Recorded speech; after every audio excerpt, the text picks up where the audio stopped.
10 meter,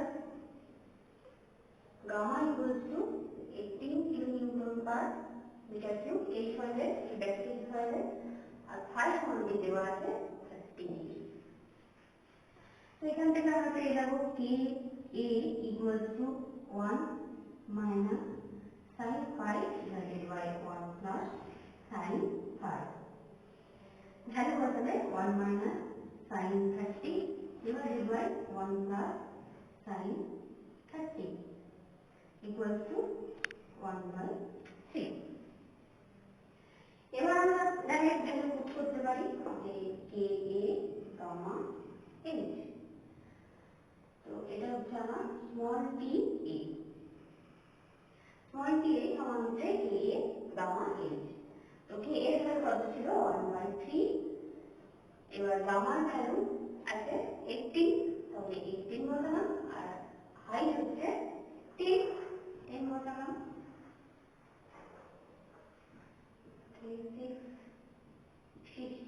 60 এর আমার unit কত হবে কিলোনিউটন পার মিটার স্কয়ার।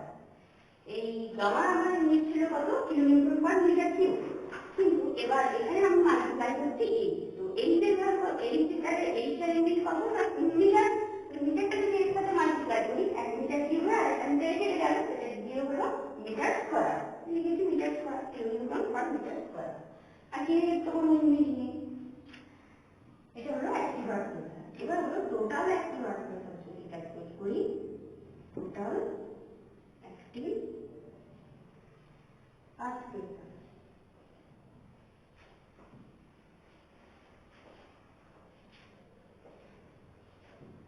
এটা হচ্ছে হাফ কে এ গামা এইচ স্কয়ার। তো ভ্যালু পুট করি, হাফ ইনটু কে এ কত ছিল 1/3, গামা ভ্যালু কত ছিল 18 and এইচ এর ভ্যালু 10 স্কয়ার। তাহলে কত আসছে এটা 6, এটা 100 ডিভাইডেড বাই 2 করলে হচ্ছে 50 ইনটু 6 300 কিলোনিউটন পার মিটার। কেন এখানে আরেকটা এক্সট্রা আমার ইউনিট আছে, এইচ ইউনিট তো মিটার, তো মিটারটা আবার যদি এইটার সাথে ক্যালকুলেট হয় মানে মাল্টিপ্লাই হয় তাহলে একটা মিটার আরো কমে যাবে, তাহলে হবে কিলোনিউটন পার মিটার। এইভাবেই প্যাসিভ আর্থ প্রেসারও হবে, প্যাসিভ আর্থ প্রেসার ক্যালকুলেট করা যাবে।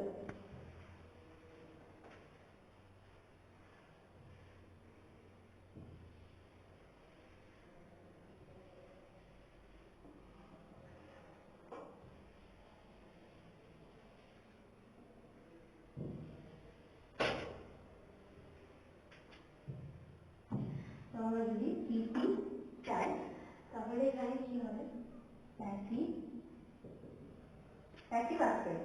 আর্থ pressure small t equals to KP gamma h. তো কেপি গামা এইচ এখানে আমি কেপির ভ্যালুটা জানি না, তো কেপির ভ্যালু আমি ক্যালকুলেট করে নেব। KP equals to 1 plus sin 30 1 minus sin 30, এটা ক্যালকুলেটরে করলে আসবে 3।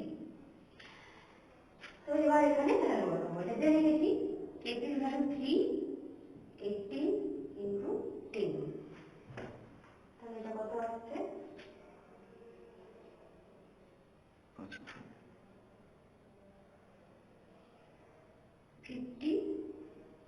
540 কিলোনিউটন পার মিটার স্কয়ার। এবার total earth pressure, total passive earth pressure capital P C, এটা হচ্ছে KP, half KP gamma H square, half into কেপির ভ্যালু কত 3, গামার ভ্যালু 18 and এইচ এর ভ্যালু 10 তার স্কয়ার। তাহলে ক্যালকুলেট করলে আসছে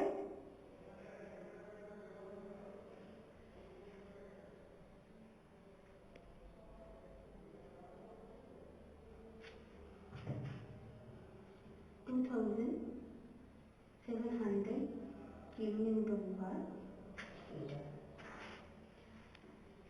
is our total passive earth.